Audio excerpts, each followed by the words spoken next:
সারা জীবন খায়া না খায়া তোর আমি বড় করছি, বড় হইয়া তুই একটা মায়ের বিয়ে করলি, এমন একটা মায়ের বিয়ে করলি যার বয়স 18 বছরের নিচে, আর ওই মায়ের তো দিছে বলটি। এখন ওই মায়ের বাপে মারা গেছে থানায় কেস করতে, যদি থানায় কেস করে আমার তো সরকারি চাকরি, আমার চাকরি থাকবো ওই হেলাম দাদা, মান সম্মান সব ডুবাইনি ওই হেলাম দাদা। এই যে দুলা ভাই, আজকে কিন্তু আমি আমার আম্মাকে বলছি যে আমার কলেজে ফাংশন আছে, যেমন খুশি তেমন সাজো, যে তোমরা দুইজন ইজিলি আমার বাসে যেতে পারবা। আর আমার আম্মুর খিচুড়ি ফ্যান্টাস্টিক, সো ডিনার আমার বাসা। চল চল চলো।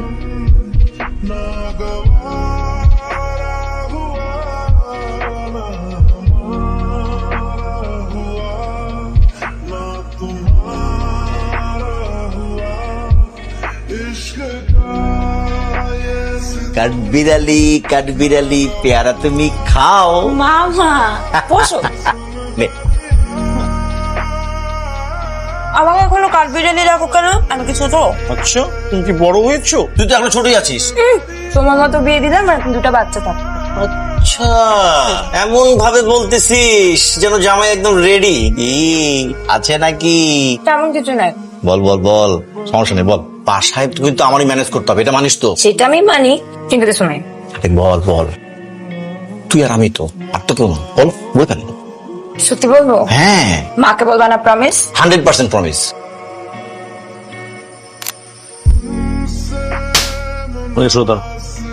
থাপ্পড়টা কিন্তু আমি তোমার দিতে দিয়েছি, শুনতেই নেই। দেখো আমি ঘুরে পেশার কথা বলা পছন্দ করবো, আমি সরাসরি তোমার কিছু কথা বলি। তোমার ফ্যামিলির ব্যাপারে আমি সব খোঁজ খবর নিচ্ছি। বাবা সরকারি কর্মচারী, অনেক সৎ একজন মানুষ, আর এই সততার কারণে একটা বাড়িও করতে পারে না এখন পর্যন্ত। কষ্ট মষ্ট করে এই বাড়িটাতে থাকো ভাড়া, আর তুমি তো কিছু করো না, বাদেন না। হ্যাঁ, তার উপর আবার বিয়ে করছে একটা আন্ডারেজ একটা মাইয়ারে। এখন যদি এই বিষয়টা এলাকার মধ্যে জানাজানি হয়, আমার অবস্থা থাকবে না। প্লিজ এরকম কিছু করেন না, কাকে বলে দিচ্ছি। নেক্সট টাইম যদি তোমার বাড়ির নিচে আমার আসতে হয়, জিনিসটা কিন্তু ভালো হবে না। আমি তো ভাবতেই পারতেছি না, আমার যে মেয়েকে আমি মাথায় করে মানুষ করছি, বুকে করে মানুষ করছি, এত ভালোবাসা দিছি, যে আমি তো মানুষের সামনে মুখই দেখাতে পারবো না। এই ছোট, তুই কি মনে করছিস? হ্যাঁ, আমি তোকে ভালোবাসি বলে টুকরা টুকরা করতে পারবো না? একদম কেটে টুকরা টুকরা করে তোকে গান দিয়ে ভাসিয়ে দেবো। ওর সাথে আমি যেন আর কোন রকম কোন সম্পর্ক তোর না দেখি। আরে ছাড়ো তো, কি করতেছো তুমি? তুমি কি মনে করছো তোমার হাতে থেকে আমার হাতে জোর কম? আমি মারতে পারি না, ও আমার ভাগ্নি তো কিসে আমি মারতে পারি না? ওরা যেটা করছে এই মাইরে এটা হবে না, সেটা আমি বুঝিতেছি। হ্যাঁ আমি বুঝিতেছি কি করতে হবে। পুলিশের পোলা না, পুলিশের বাহাদুরি দেখায়, আমি আর পুলিশের বাহাদুরি ছুটামো, আর পুলিশ বাপরে শুদ্ধ আমি জেলে ঢুকামো। বাল্য বিবাহ না, আর 14 গোষ্ঠীর বুঝাবো যে বাল্য বিবাহ কাকে বলে। আর শোন আমার এই টাকা, তুই যদি কোনোভাবে ওর সাথে যোগাযোগের চেষ্টা করো না, তাহলে আমি কথা দিতেছি তোর চোখের সামনে আমি ওর টানায়া টুকরা টুকরা যদি না করছি, তাহলে আমি এক বাপের পোলা না। ভাইয়া এমনটা হয়, আমার একটা ছোট ভাই আছে, তারও ডিভোর্স হয়েছে। কেন ভাইয়া আপনার সুগার ডিভোর্স হয়নি? ভাইয়া ভাই সমস্যা নেই, ওরা একবার বলছি আমি এনতে যেতে। শুভ্রার সাথে আমার ডিভোর্স হয়। ডিভোর্স হয়নি ভাইয়া? তাহলে শুভ্রা যে অন্য ছেলেকে বিয়ে করলো? একদম এই জায়গায় ভাই আমি বলি প্লিজ শোনেন, শুভ্রার মামা আর আমার মামা বন্ধু হয়েছে, মেসেঞ্জারে আমার ফোন থেকে লগ ইন করে কি কি অডিও দিছে আমি আপনার শোনাচ্ছি, শুনেন। শুনছেন না? এই একটা আর একটা শোনাই। শুনছেন না ভাইয়া? ছবিটা দেখাই আপনাদের, কেমনে হাসছে ছবিটা দেখেন ভাইয়া, কেমনে হাসছে দেখেন। ওর জন্য ন্যূনতম ফিলিংসটা থাকতো খারাপ লাগার।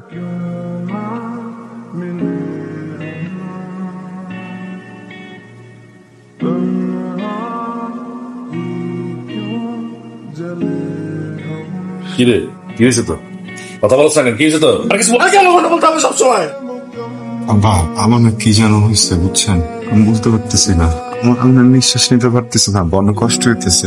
আমি কোনো কিছু ভাবতে চাইতেছি না আব্বা, কিন্তু হাজার রকমের ভাবনা আসতেছে মাথায়। আপনি একটু ভাবনাগুলো সরে দেন না আব্বা, আব্বা আমার একটু ব্যস্ত করে দেন না আব্বা। আপনি যেটা বলবেন আমি সেটা করবো আব্বা। আমি ভাবি রিক্সা চালাবো আব্বা, আপনি যে কাজ দিবেন আমি এই কাজ করবো আব্বা। নাবিল বাবা, তুই তোর ঘরে যা, ঘরে যা একটু গোসল কর, তোর ভালো লাগবে দেখিস। গোসল করবো? গোসল করতে ভালো লাগবে? আমি গোসল করি। ছেলের জন্য একটা মেয়ে দেখো, বিয়ের পরে সংসার শুরু করলে সবকিছু ঠিক হয়ে যাবে। আমি এই সম্পর্ক শুরুটা সত্য দিয়ে করতে চাই। আমি পুরোটা জীবন একটা মিথ্যাকে সত্য ভেবে কাটাইছি, তো তাই চাই না যে এই কষ্টটা আমি পাইছি সেটা তুমি পাও। তুমি আমার জীবনের প্রথম মানুষ না, তোমার আগেও আমার জীবনে একটা মানুষ ছিল। তুমি আমার জীবনের প্রথম ওয়াইফও না, তোমার আগে ভালোবেসে আমি একটা মানুষকে বিয়ে করছিলাম। আমি তোমাকে কথা দিতে পারতেছি না যে রাতারাতি তোমাকে ভালোবেসে ফেলবো। তুমি প্লিজ একটু গোছায় নিও সবকিছু, এন্ড প্লিজ আমার সাথে একটু অনেস্ট থেকো। ভিতর থেকে ভাঙা তো, আরেকবার ভাঙলে আর বাঁচবো না। এই তোমার হাত ধরলাম, সারা জীবন অনেস্ট হয়ে তোমার পাশে থাক, কথা দিলাম।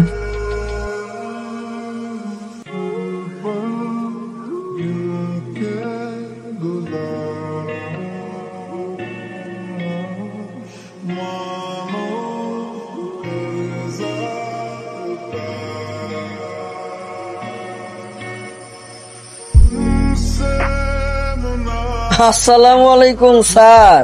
আরে দোস্ত, কি অবস্থা তোর? কেমন আছিস তুই? আমার আর খোঁজ খবর কে রাখে? আছি ভালোই। আপনার খবর কি? আপনি তো মহা ব্যস্ত, অফিসের কাজ, তারপরে যতটুক সময় থাকে ওটুক সময় তো আবার রেস্টুরেন্টে গিয়ে গিয়ে নষ্ট। রেস্টুরেন্টে মানে? চাপাবাজি করিস না বন্ধু। আরে আমি দেখি ভাই, আমি 6 মাস আগে তোর বাবরি নিয়ে একবার রেস্টুরেন্টে গেছিলাম, এর মধ্যে আর যাওয়া হয় নাই। টপ, সেদিনে তো গেলি, দেখছি না আমি আস্তে করে হেলমেটটা লাগা, না দেখার ভান করে সুন্দর করে সোজা হাইটটা গেলি, আমি কিন্তু হাই দিছিলাম। আমি হেলমেট, আমার বাইক আছে, ভুল দেখছস, তাহলে অন্য কাউরে আমার সাথে গোলায় ফেলছস। তোর কি মনে হয় আমি আন্ধা? আমি কানা? আমি চোখে দেখি না? ভাবিরা আমি স্পষ্ট দেখছি, তুইও লাগে আসিলি। তাহলে মনে হয় ফ্রেন্ড কাউরে নিয়ে গেছে আমার মতো, হয়তো উচালাম ভাই, জন্য তুই মনে করছস। হেলমেট তো পরা ছিল বললি। হ্যাঁ যাইতে পারে, কিন্তু বন্ধু বান্ধব বা আত্মীয় স্বজন হইলে কাপল জনে প্রায় তো যায়। লাস্ট 6 মাসে প্রায় দেখছি। ভাই আমি একটু যাই, মানে ওই জিনিসপত্র না হলে রান্না হইব না, বুঝছো? তুই আমার কথাটা শুন, তুই একটু খোঁজ খবর নিয়ে দেখ ভালো করে। মায়ের মধ্যে মনে হয় ঝামেলা আছে। এই ব্যাপার তুই আমার কলারে হাত দিলি? দিলাম, কারণ তুই যারে নিয়ে কথা কইতেছস আমার বউ।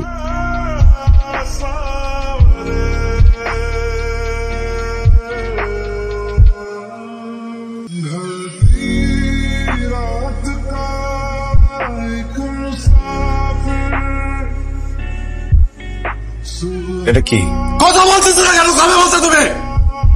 তুমি কনসিভ করছো, এটা আমাকে বলে ইম্পর্টেন্ট মনে করো নাই? তুমি যে আমার বাচ্চা অ্যাবর্শন করে আসছো। তুমি আমার সাথে এইভাবে চিল্লায় কথা বলতে পারো না। আমার বডি, আমার একটা ডিসিশন আছে। ওকে আমি এই শিখাইছি তোরে ওয়াইফের সঙ্গে কিভাবে কথা বলতে জানিস, এইভাবে কথা বলতে হয়, এগুলো শিখছস? ছি নাবিল, তোর সাথে যেটা হয়েছে সেটা দুঃখজনক, তোর অনেক কষ্ট আছে সেটা আমি জানি। আমার সাথে হইলে আমারও খারাপ লাগতো, আমিও কষ্ট পাইতাম, কিন্তু এইভাবে রিয়েক্ট করতাম না, কারণ এটা আমাদের ফ্যামিলি শিক্ষা না। তোর একটা জিনিস মনে রাখা উচিত, এই মেয়েটা তার বাবা মা আত্মীয় পরিজন সবাইকে রেখে আমাদের বাসায় বউ হয়ে আসছে, তার সাথে আমরা এই ব্যবহার করতে পারি না। আর বৌমা, তোমার বাবা মা আমাদেরকে বিশ্বাস করে তোমাকে আমাদের হাতে তুলে দিছে, আমরাই তোমার বাবা মায়ের মতো। তুমি এমন একটা ঘটনা একা একা ডিসিশন না নিয়ে তোমার হাজবেন্ডকে বলতে পারতা, আমাদেরকে নাই বললা। একটা জিনিস তোমাকে আমি বলি, আমি আইন রক্ষার চাকরি করি, পুলিশের চাকরি করি, আর আমার ঘরের বউ এমন একটা বেআইনি কাজ।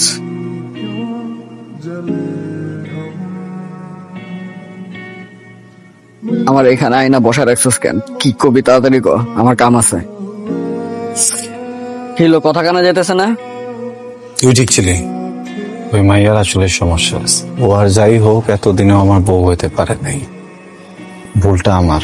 বিশ্বাসের যোগ্য না এমন একটা মানুষের বিশ্বাস করতে যায়, যে মানুষটা ছোটবেলা থেকে আমার সব থেকে বেশি খেয়াল রাখছে, ওই মানুষটার গায়ে হাত দিয়ে দিছি, আমার বন্ধুর গায়ে হাত দিয়ে দিছি, তাই ডাকছি তোরে। সমস্যা অনেক ব্যস্ত, তুই বড় দোকান দিছিস দেখে কি অনেক বড় মানুষ হয়ে গেছিস গা? তোর বন্ধুর জন্য সময় নাই, তাহলে ক তোর বন্ধু লুজার, যারা সময় দিতে পারবি না। আমি তো জানি আমি লুজার। আমি যদি লুজারই না হইতাম, এক জীবনে একই রকমের ঘটনা কতবারে আমার লাগে ক। আমার জীবনটা না তরবারি হয়ে গেছে গা, বুঝছস? যেটার দুই পাশে ঢাক, যে জায়গায় পা দিই ওই জায়গায় কাটে। এমন একটা জায়গা পেলাম না রে, যে জায়গাটাতে শান্তিতে একটু খাড়া থাকতে পারবো। ফার্স্টে একজনের ভালোবাসলাম, তার বিশ্বাস রাখতে গিয়ে তারে বিয়ে করলাম, সে কোনো কিছু না বইলা নিজের মতো সংসার গোছায় নিল। আর এবার শেষবারের মতো একটা মানুষকে বিশ্বাস করলাম, সেও বিশ্বাসটা ভেঙে দিল। এরকম লুজার বন্ধুর পাশে তুই যদি নাও থাকতে চাস, তোর যদি এত ব্যস্ত থাকে, আমি তোর আটকা মনে যা। তুই বন্ধুর জন্য একটা দোয়া করতে পারবি না, আল্লাহ যেন তোর বন্ধুটার পৃথিবী থেকে তুলে নেয়।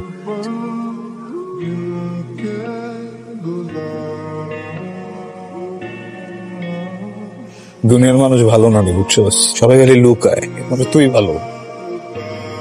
দোস্ত আমিও লুকাইছি একটা জিনিস, লুকাইছি তোর কাছ থেকে। আজকে মনে হচ্ছে তোরে জানানো দরকার। দাঁড়া 1 মিনিট।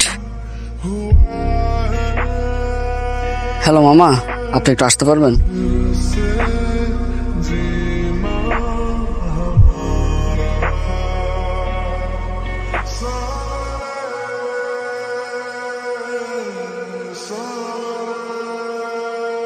আসলে কি জানো, দুইটা ভালোবাসার মানুষের না দূরে সরানো যায় কিন্তু আলাদা করা যায় না। ওরে আমরা অনেক চাপ প্রয়োগ করছি, অনেক ভয় দেখাইছি, বকা দিচ্ছি, মারছি পর্যন্ত ওরে আমরা।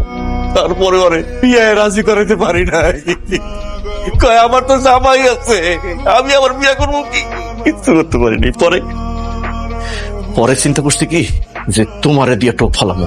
তোমার একটা ভয়েস মেসেজ পাঠাইছি, আমি বিয়ার মিথ্যা নাটক সাজায় ভয়েস মেসেজ পাঠাইছি।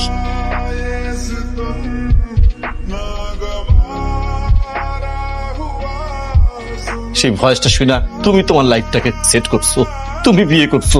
ভাবছি হ্যাঁ এই তো সুযোগ, ও বোধ হয় এবার তোমার দেখা দেখি নিজের লাইফটা সেট করে ফেলবে, কিন্তু মানসিক ভারসাম্য হারায় ফেলছে।